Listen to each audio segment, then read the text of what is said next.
Baik, saya mau melanjutkan ke Mbak Dina. Statement gencatan senjata total dari Trump ini, apakah karena memang sudah adanya serangan ke pangkalan militer di Qatar, atau mungkin beberapa negara seperti Korea Utara, Rusia sudah angkat bicara, atau mungkin soal rencana penutupan Selat Hormuz ini yang membuat akhirnya Trump goyah begitu, yang akhirnya menyuarakan atau memberikan pernyataan gencatan senjata total. Mana yang lebih berat ke Trump?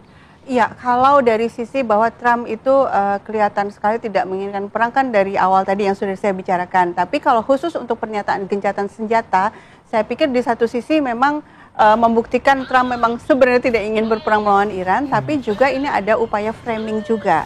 Ketika dia mengatakan, jadi upaya fait accompli lah gitu ya. Jadi, oh udah gencatan senjata nih, padahal dari pihak Iran kan belum menyatakan apapun. Betul. Jadi sementara media udah ramai mengatakan wah ini sebentar lagi Iran belum ngeluarin statement apapun soal ini. Dan bahkan Israel melanjutkan serangannya ke Iran gitu kan. Jadi sebenarnya dari pihak Iran tidak ada pernyataan soal gencatan senjata.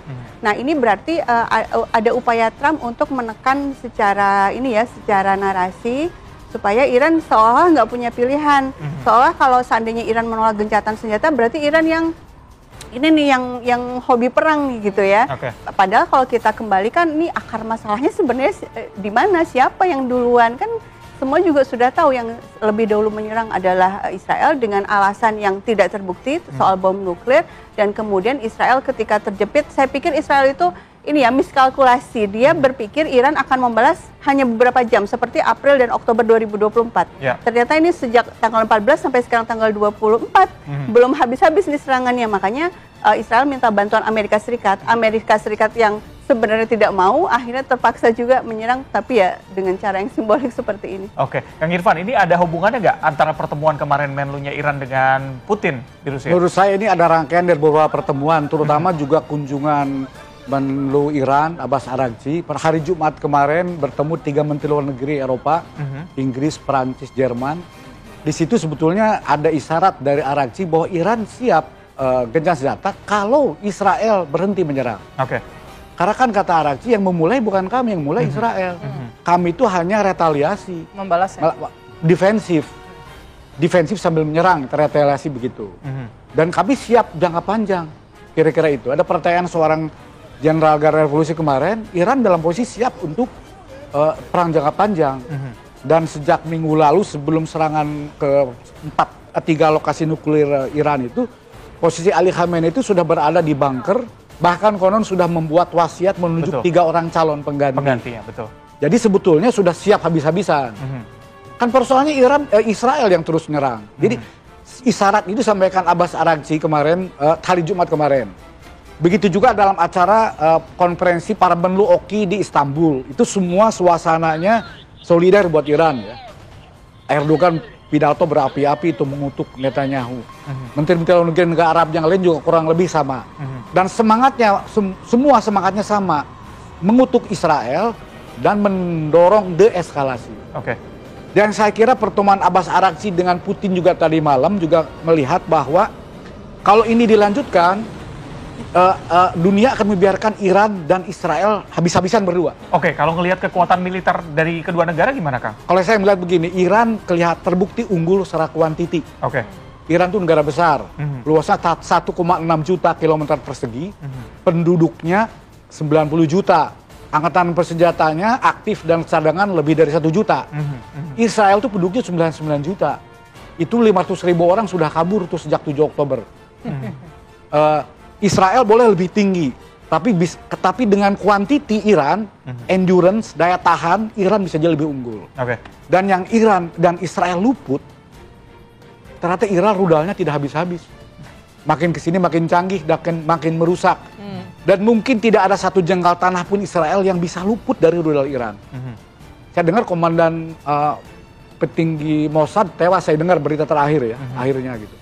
Jadi pertemuan Abbas Araghchi dengan Putin kemarin itu, Putin menunjukkan dukungan kepada Iran, kecaman dari Israel, tapi juga tidak ada janji untuk bantu langsung. Ya. Jadi resikonya akan dibiarkan berdua habis-habisan. Jadi sebetulnya akhirnya kewarasan yang akan bicara. Trump juga dalam negeri tekan, Trump juga sendirian, negara Uni Eropa juga tidak bantu. Negara-negara Teluk juga tidak ngasih bantu.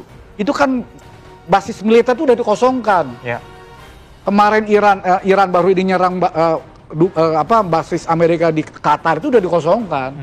Amerika juga udah dikasih tahu, Qatar juga ada di notis bahwa ini sebetulnya simbolik.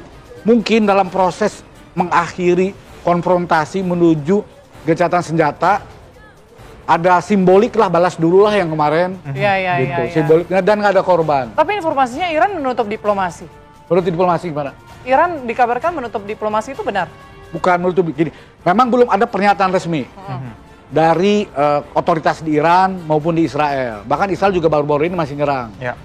Tapi saya ingat omongan Abbas Araghchi, kalau Israel berhenti menyerang, Iran juga akan berhenti. Nah, sekarang justru tergantung di Israel sebetulnya. Karena tadi pagi Israel masih nyerang Iran loh, beberapa lokasi di Iran. Ya Iran akan balas terus. Oke. Dan Iran punya rudal lagi yang lebih canggih dari Sijil kemarin. Sijil kan nama batu dari neraka tuh yang dijatuhkan burung ababil dalam Al-Quran surat Al-Fil untuk menghancurkan tentara Gajah Abraha. Nah, Iran sekarang punya lagi rudal namanya Khaybar.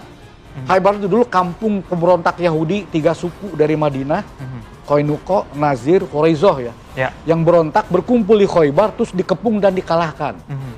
Jadi nama-nama rudalnya itu sudah jelas pesan Iran buat Israel, lu kalah. Seberapa dahsyatnya begitu. Dan itu artinya isyarat, lu kalah lu, nggak akan sanggup cuma lawan rudal gua, kira-kira itu.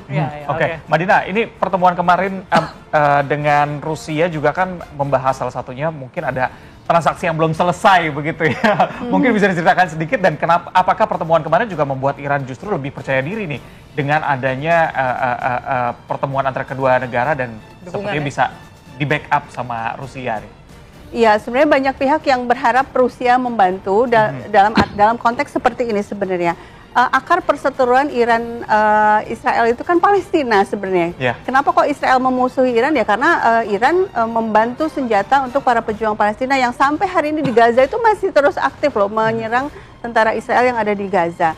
Nah, tapi masalahnya Rusia saya pikir juga dia lebih mengedepankan kepentingan nasionalnya juga. Jadi ada pertimbangan-pertimbangan lain yang kemudian merugikan Iran dari sisi bahwa Iran itu sudah beli cash air defense dari Rusia, tapi sampai sekarang belum dikirim juga.